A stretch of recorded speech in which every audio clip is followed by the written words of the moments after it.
রমজানের 24টা ঘন্টা আমরা কি কি আমল করব?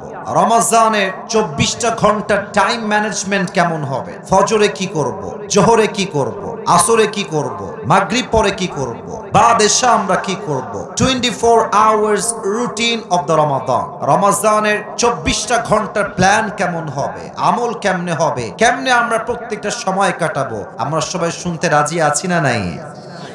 বলেন সবাই ইনশাআল্লাহ। আর একবার জোরে সোরে বলেন ইনশাআল্লাহ। দ্য রুটিন অফ রমাদান। আমি শুরু করছি একদম শুরুর থেকে। আপনি ঘুম থেকে উঠলেন, ঘুম থেকে উঠেই সোজা অজু করবেন, অজু করে শুরু করবেন তাহাজ্জুদের নামাজ। মুমিনের ঘুম থেকে উঠেই শুরু হবে পবিত্র হওয়ার পরে তাহাজ্জুদের নামাজ। তাহাজ্জুদ শুরু করবেন, তবে তাহাজ্জুদ যে 20 রাকাত পড়তে হবে, 10 রাকাত পড়তে হবে, it's exactly not like that. আপনি জাস্ট 2 রাকাত পড়েন, অথবা আপনি জাস্ট 4 রাকাতই পড়েন, তবে তার তিল সহ পড়েন। কোরআনটা সুন্দর করে তেলাওয়াত করেন, ইখলাসের সঙ্গে আদায় করেন। হাদিসে আসছে আখলিস দীনাকা ইয়াকফিকা আল আমালুল কালিল। জান্নাতে যাওয়ার জন্য অনেক আমলের প্রয়োজন হয় না। বান্দা যদি একটা আমল ইখলাস নিয়ে করতে পারে, হতে পারে একটা আমল তার জান্নাতে যাওয়ার ওয়াসিলা হিসেবে কবুল হয়ে যাবে। সুবহানাল্লাহ পড়েন সবাই। প্রথম কাজ তাহাজ্জুদ দিয়ে আমরা শুরু করব।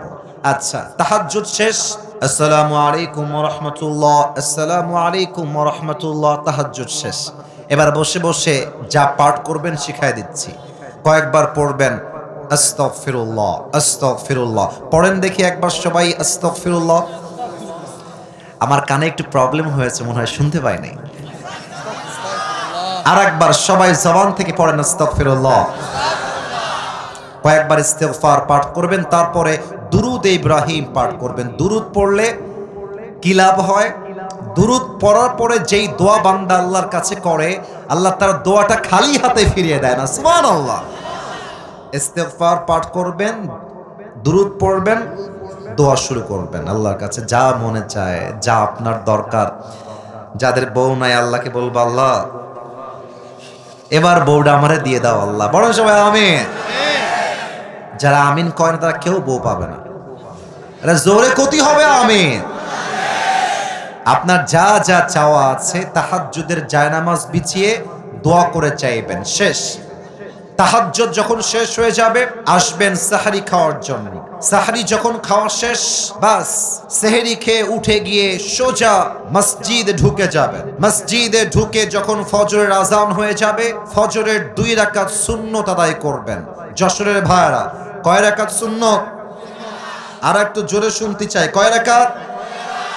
2 রাকাত সুন্নত। সুন্নত তো শেষ হয়ে গেল, কিন্তু সময় তো আছে এখনো 10 মিনিট 15 মিনিট। কি করবেন? আপনি একটা কোরআন নেবেন, কোরআনটা নিয়ে সুন্দর করে করে বসে বসে তেলাওয়াত করবেন। আমার এখনো মনে আছে, আমি তো মাদ্রাসায় পড়াশোনা করেছি। আমাদের ওখানে একটা সিস্টেম ছিল, আমরা প্রত্যেক ওয়াক্ত নামাজে আগে আগে যেতাম, 20 মিনিট আগে, 30 মিনিট আগে যেতাম, এবং কোরআনটা নিয়ে সুন্দর করে তেলাওয়াত করতাম। আবার যখন ইকামত দিত, কোরআনটা রেখে আমরা নামাজ আদায় করা শুরু করতাম। অতএব ফজরের সুন্নত আদায় করার পরে বসে বসে ডোন্ট ওয়েস্ট ইউর টাইম, বসে বসে কোরআন তেলাওয়াত করবেন। রাজি আছেন তো ইনশাআল্লাহ? আচ্ছা, ফজরের নামাজ শুরু হয়ে গেল, নামাজ শেষ। সালাম যখন ফিরিয়ে ফেলবেন, সকলেই আয়াতুল কুরসি পাঠ করবেন। হাদিসে আসছে, যেই বান্দা প্রত্যেক ফরজ নামাজের পরে আয়াতুল কুরসি পাঠ করে, লাম ইয়ামনাহু মিন দুখুলিল জান্নাহ ইল্লাল মউত, তার মাঝে আর জান্নাতের মাঝে কোনো দেওয়াল থাকে না, জাস্ট মৃত্যু ছাড়া। ও বান্দা মৃত্যু বরণ করে না, তাই সে জান্নাতে যায় না, মরলেই সে জান্নাতি হয়ে যাবে। সুবহানাল্লাহ।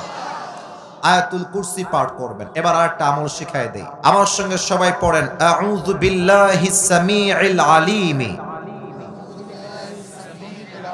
মাশাআল্লাহ, আওয়াজ এসেছে। মিনাশ শাইতানির রাজীম। এখনই যে মুখস্থ হয়ে যাবে ব্যাপারটা এরকম নয়। মিডিয়ার লোক বসে আছে, কালকে আপলোড হয়ে যাবে এইটা, অর্থাৎ আউযু বিল্লাহিস সামিউল আলিম মিনাশ শাইতানির রাজীম, এইটা পড়বেন।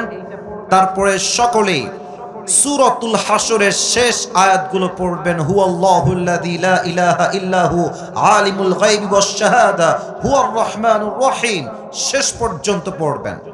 এই আমলটা যেই বান্দা করবে, একটা লাভ বলে দেই, তার পুরো দিনের সমস্ত বিপদকে আল্লাহ নিজেই দূর করে দিবে। সুবহানাল্লাহ পড়েন সবাই।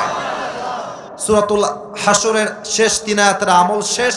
এবার আপনি বাসায় ফিরে আসবেন। বাসায় এসে বসে বসে কোরআন তেলাওয়াত করবেন।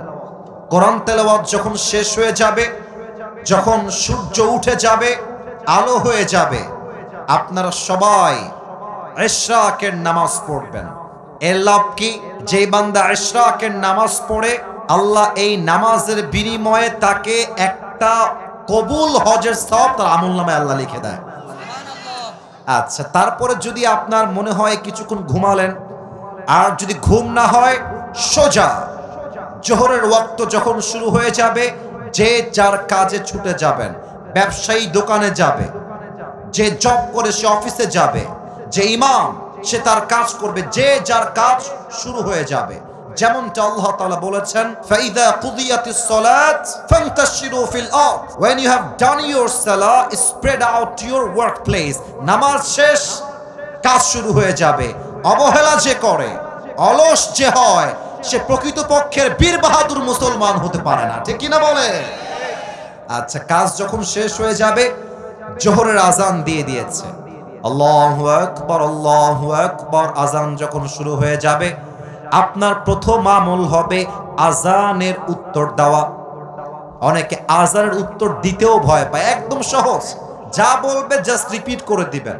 যদি আপনি আজানের উত্তর দেন প্রত্যেক ওয়াক্তে, আল্লাহর হাবিব বলেছেন, আজানের উত্তর যেই বান্দা দেয়, আমি আল্লাহর হাবিব তাকে জান্নাতে যাওয়ার জন্য আল্লাহর কাছে সুপারিশ করব। সুবহানাল্লাহ পড়েন।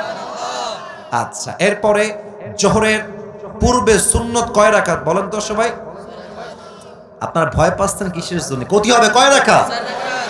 4 রাকাত আদায় করবেন। আপনাদের মনে আছে কিনা জানি না, আমি একটু আগে বলে আসছি, সুন্নত নামাজ শেষ, মসজিদে বসে বসে সময় লস করবেন না, টাইম ওয়েস্ট করবেন না। কোরআনটা খুলে ইকামত দেওয়া পর্যন্ত কোরআনটা তেলাওয়াত করবেন। আবার যখন নামাজ শুরু হয়ে যাবে, জোহরের নামাজ পড়বেন, সালাম ফিরাবেন। প্রথম আমল কি? কুরসি পড়বেন না? কথা কচ্ছেন না আপনারা গো।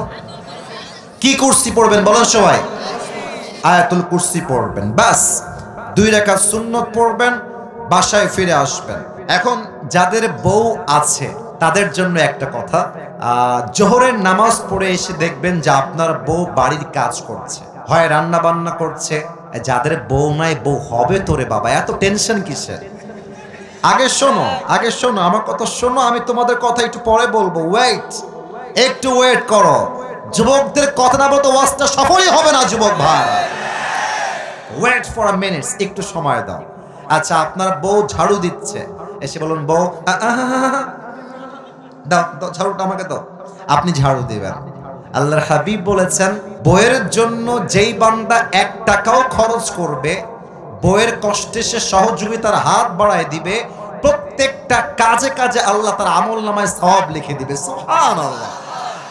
এখন মনে করেন যে আপনি রান্না বান্না করতে পারেন না, আপনি না পারেন ডিম ভাজতে, না পারেন আপনি আলু ভাজি করতে, না পারেন আপনি ভাত করতে, কিছুই পারেন না। আপনি কি করবেন? বউয়ের কাছে দাঁড়ায় থাকবেন। মরিচ লাগবে আগায় দিবেন, পেঁয়াজ লাগবে আগায় দিবেন, যা লাগবে আগায় দিবেন। প্রত্যেকটা কাজে কাজে আপনাকে সওয়াব দিবে একজন, তিনি কে? বউয়ের কাজ করবেন, সেবা করবেন, বাড়ির কাজ করবেন, জীবনের কাজ করবেন। আসরের আজান শুরু হয়ে গেল, মসজিদে আসবেন। এসে যদি পারেন 4 রাকাত সুন্নত পড়বেন, সুন্নতের পরে কোরআন তেলাওয়াত, তারপরে আসরের নামাজ, তারপরে কোন কুরসি? এই যে ভুলে গেছেন মনে হয়, কি কুরসি? আয়াতুল কুরসি পড়বেন। এরপরে এই যে মুরব্বী যারা এসেছেন, এই যে মুরব্বী যারা এসেছেন, আমার চোখে চোখ, যুবক ভাইর আমার চোখে চোখ, আসরের নামাজ পড়ে বাহিরে বের হবে না। তোমাদের পায়ে হাত রেখে আবদার রাখলাম, আসরের পরে প্রত্যেকটা এলাকার মসজিদে তালিম হবে, প্রত্যেক এলাকার মসজিদে কোরআন শিক্ষা হবে, প্রত্যেকটা এলাকার মসজিদে আসরের নামাজের পরে দ্বীনের শিক্ষা হবে, কোরআন শিক্ষা হবে, ওয়াজ হবে, ফজিলতের কথা হবে। আল্লাহর হাবিব বলেছেন, যেই বান্দা আসরের নামাজের পরে দ্বীনের চর্চা করে, দ্বীনের প্রশিক্ষণ দেয়, প্রশিক্ষণ নেয়, আল্লাহ তাআলা আমল নামায় কবুল হজের সওয়াব লিখে দেয়। সুবহানাল্লাহ। আচ্ছা, আমল শেষ, বাসায় আসবেন। আমি কিন্তু শেষের দিকে চলে এসেছি। এইটা আমার হাতে প্লেট, মনে করেন এটা কি? আর একবার জোরে করেন, এটার নাম কি? ইফতারি আপনার সামনে চলে এসেছে। অনেক ছেলে পেলে খুব বদমাইশ, ইফতারি সামনে রেখে গার্লফ্রেন্ডকে মেসেজ দেয়, জান তুমি কি খেয়েছো? বদমাইশের হাড্ডি। মনে রাখবেন, ইফতারি সামনে রেখে যেই যুবক হারামে লিপ্ত হয়ে যায়, যেই মেয়ে হারামে লিপ্ত হয়ে যায়, তার রোজার 2 পয়সা দাম আল্লাহর কাছে সে পাবে না। ঠিক কিনা বলে? আচ্ছা, তাহলে কি আমল করবেন?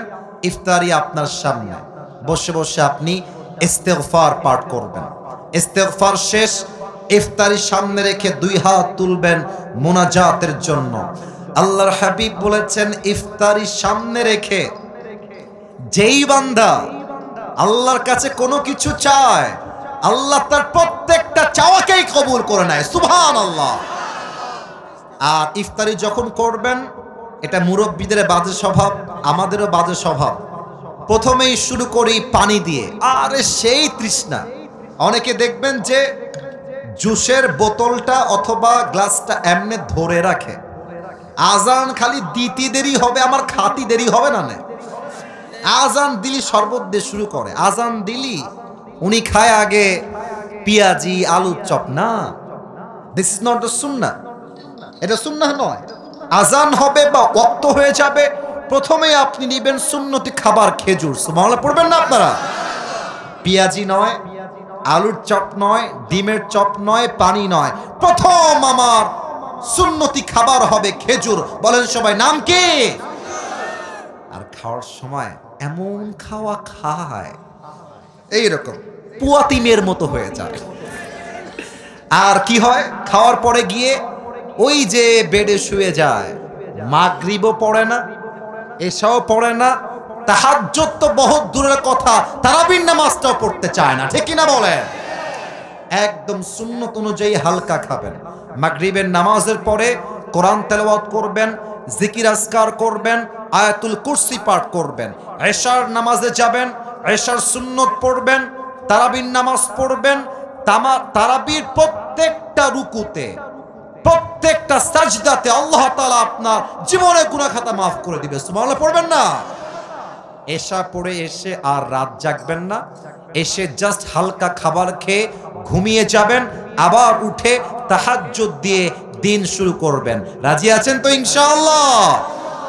এখন এই রুটিন সবার সঙ্গে মিলবে তা নয়। অনেকের কাজ ভিন্ন, জব ভিন্ন, ব্যবসা ভিন্ন।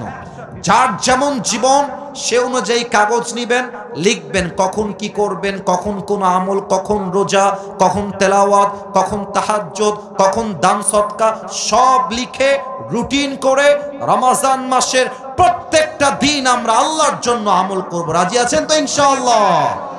আল্লাহ সবাইকে সেই তৌফিক দান করুক। পড়েন সবাই আমিন।